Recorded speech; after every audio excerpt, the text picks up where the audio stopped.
안녕하십니까. 러펀드 이성수입니다. 자, 3월이 되면요, 뭐 주주총회의 시즌이다 이런 생각도 하시게 되지만요, 또 다른 한편에서는 자, 3월에 증시 살생부가 도는 무시무시한 한 달이기도 합니다.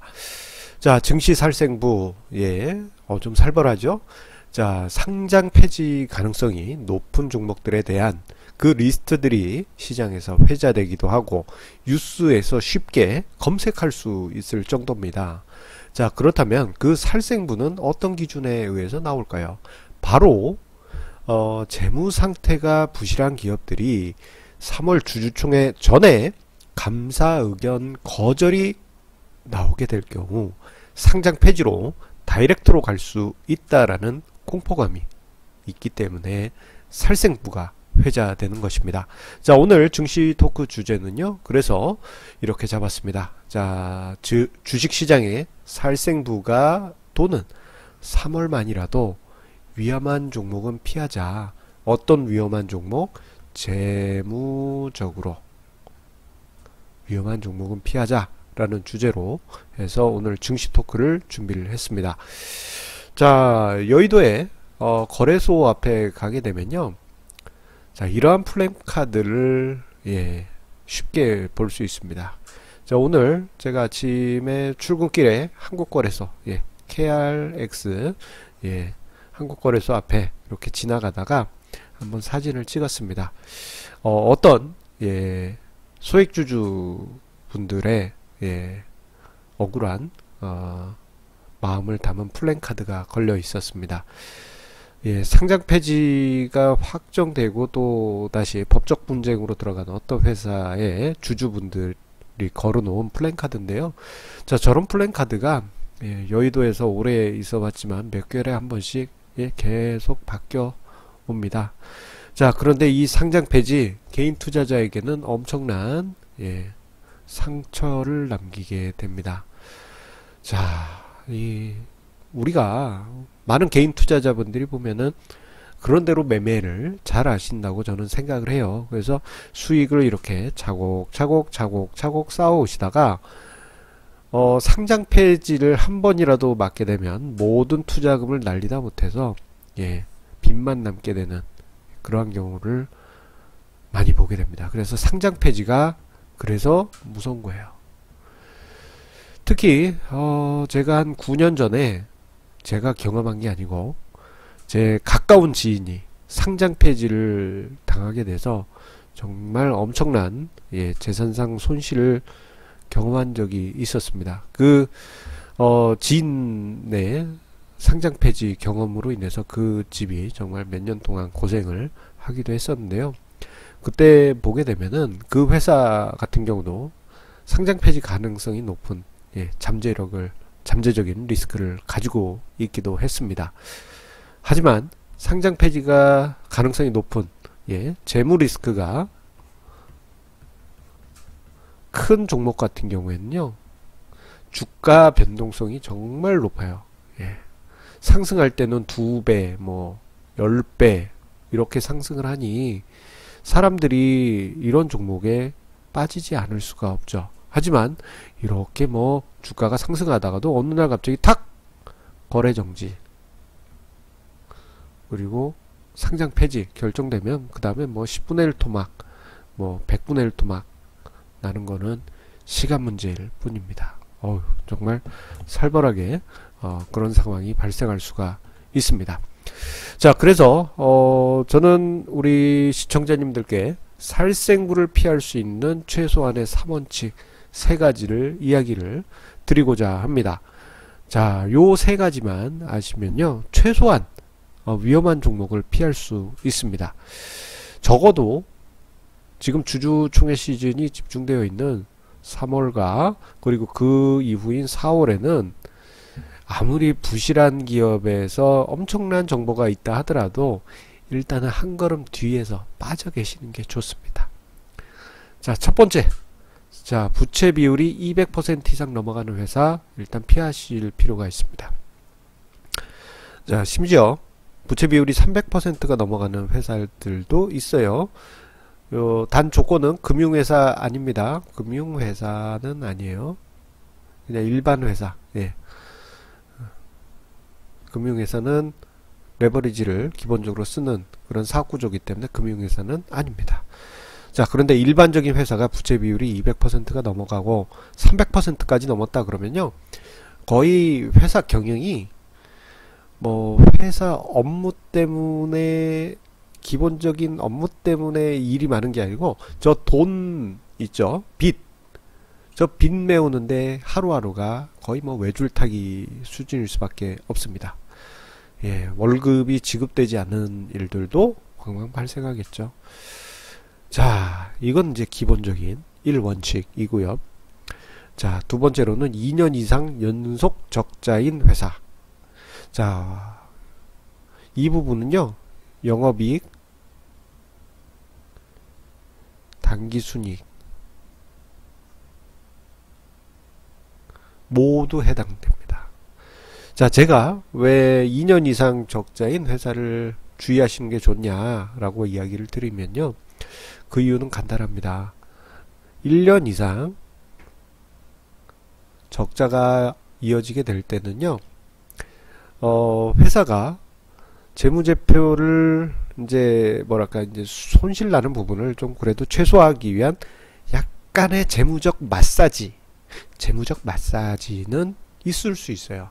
예.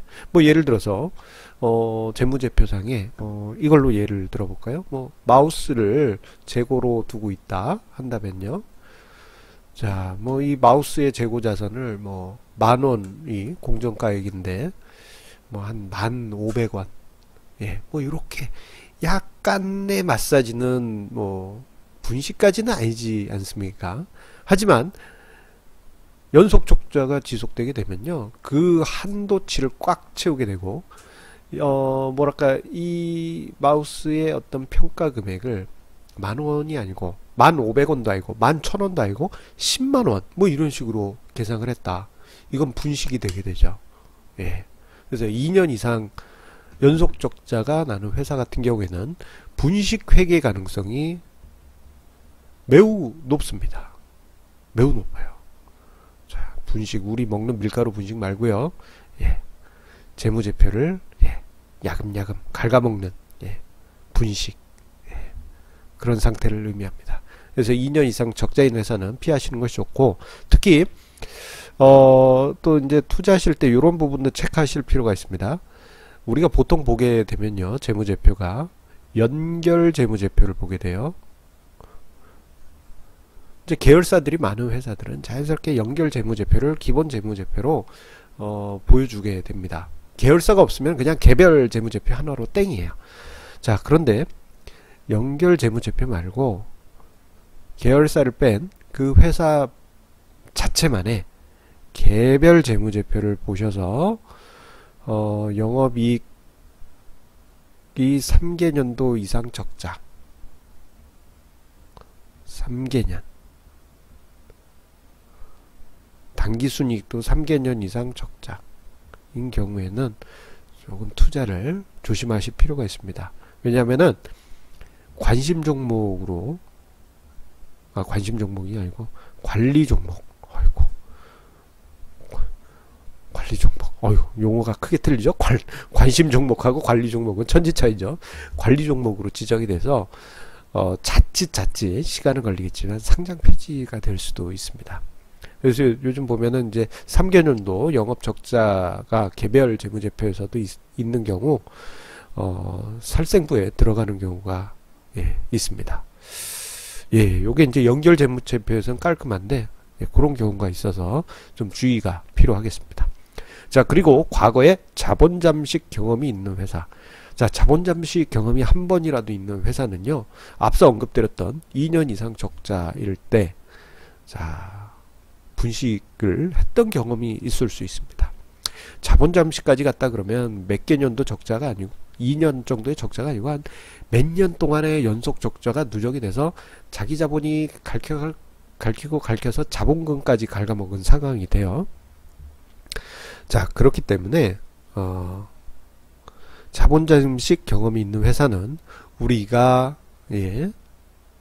자, 분식회계 가능성이 남아있을 수 있기 때문에 조심하고 피해야 되겠습니다. 그래서 위에 세 가지, 부채 비율 200% 이상인 회사 피하시고, 2년 이상 연속 적자인 회사 피하시고, 그리고 자본 잠식 경험이 있는 회사 피하실 필요가 있습니다. 언제? 적어도 3월과 4월에는 무조건 피하고 보실 필요가 있습니다.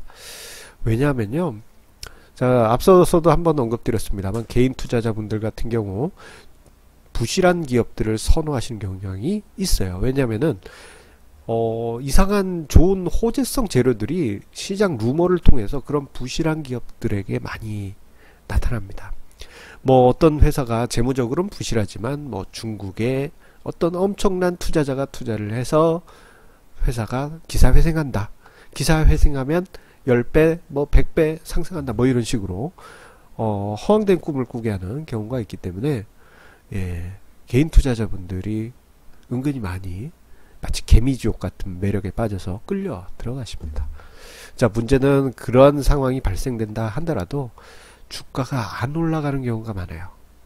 자, 그렇다 하더라도 주가가 단기간에 보면은 한 번에 뭐 몇 배씩 올라갔다 반토막 났다, 몇 배씩 올랐다 반토막 났다, 뭐 이런 일들이 반복되다 보니까, 저 반토막 날 때 피해서 주가 폭등할 때 요걸 내 걸로 수익 내면 되잖아요 라고 생각을 하시면서 뛰어드신 분들이 많지만, 문제는 꺾였을 때 감사보고서 의견 거절이 나오게 될 경우는 바로 거래정지 후 상장 폐지, 이렇게 갈 가능성이 있습니다. 그래서 지금 12월 결산법인의 주주총회가 3월에 지금 집중돼 있어요. 지난주에도 한번 언급드렸죠. 주주총회가 뭐 15일하고 22일에 몰려 있어서, 금요일에 몰려 있어서 개인 투자자들을 멀리하고 있다라는 말씀을 드렸는데, 예, 좀 아쉽지만, 예, 주주총회 자체가 열리지 않는 기업들도 있습니다. 그런 회사들은 왜 그러느냐? 자, 주주총회 일주일 전까지는 감사보고서를 제출해야 돼요. 감사보고서를 제출해야지 주주분들이 그래, 주주총회 때 이 재무제표를 보고 우리 이야기합시다, 이렇게 회의가 되잖아요. 그렇겠죠? 근데 주주총회 일주일 전까지 감사보고서가 안 나왔다는 얘기는 회사에서는 우린 적정하다라고 생각했지만 회계감사를 했던 외감 회계법인은 아니다, 너희 이거 분식회계했다 라고 생각을 해서 의견 거절, 무서운 단어입니다. 의견 거절을 해버릴 수도 있습니다.